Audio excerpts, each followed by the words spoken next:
kagabi kasi inantay na lang namin mag-umaga para bumili ng isda sa Pandawan Mercedes. Dito lang yan sa Bicol. Daling araw daw kasi madaming isda na pipili doon kaya naman talagang hindi na lang kami natulog. Kasi kapag natulog kami, sure talagang wala kaming mapupuntahan dahil late na naman nagigising. Ang araw na namin to pinagplanuhan magpunta dito at ngayon lang talaga nangyari. Sobrang excited ako dito kasi nga sobrang hilig ko din sa isda. Hindi din ako makakita ng mga sari-saring isda. Medyo may kalayuan pala to sa bayan namin. Maaga nga kami, nakita ko yung mga estudyanteng nakakamiss din talaga mag-aral ulit. Dati kasi nung nag-aral ako sa Manila, sobrang aga ko talagang nagigising. Siguro mas nauna pa ako sa teacher noon dati. Hindi ko alam, siguro sobrang excited ko talagang mag-aral dati. Pero ngayon, sobrang late na talagang nagigising. Sobrang tamad na din talagang maligo ng umaga. Nakaabot na nga kami dito sa bilihan ng isda. Grabe, sobrang nagulat ako kasi ngayon lang ako nakakita ng ganito kadaming isda. Yung ibang isda is familiar sa akin, pero yung iba hindi ko talaga familiar. Sobrang daming tao, hindi namin alam kung kanino at sino yung bibilihan namin.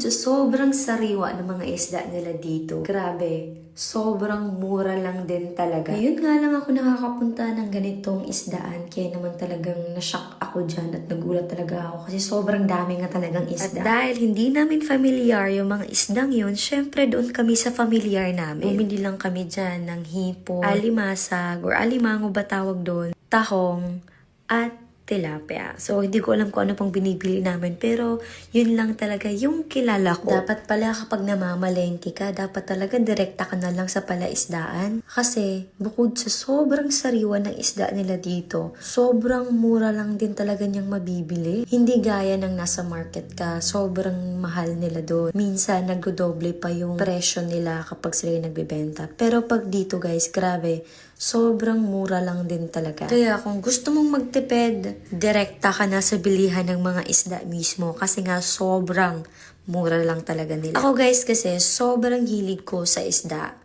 So, hindi ako malakarning tao, hindi ako yung para meat. So, ang hilig ko talaga is isda, tapos mga gulay. Kasi nga, di ba, laking bukid naman ako. So, talagang sanay ako sa mga simpleng ulam lang. May nakita pa kami sobrang laking isda. So, tuna daw yun. So, talagang tinitingnan ko. Sabi ko, ang laki naman ng isdang yun. Sabi naman sa akin, mas malaki pa daw yun sa akin. Ay, talaga naman. So, hindi ko pala napansin sila kuya, nag-hi pala sa likod. So, ayan na nga, nakabili na kami. And, nagtingin-tingin pa kami kung ano yung bibilihin namin. Tingnan nyo naman guys, sobrang daming tuna. Sobrang sariwa. Kaya naman sobrang sarap talaga niyan pag kilawin. Di ba pwede naman kilawin yung tuna? Ay, masarap yun, B. So, dito na nga kami at pauwi na nga kami dyan. And see you ulit sa ating mini vlog.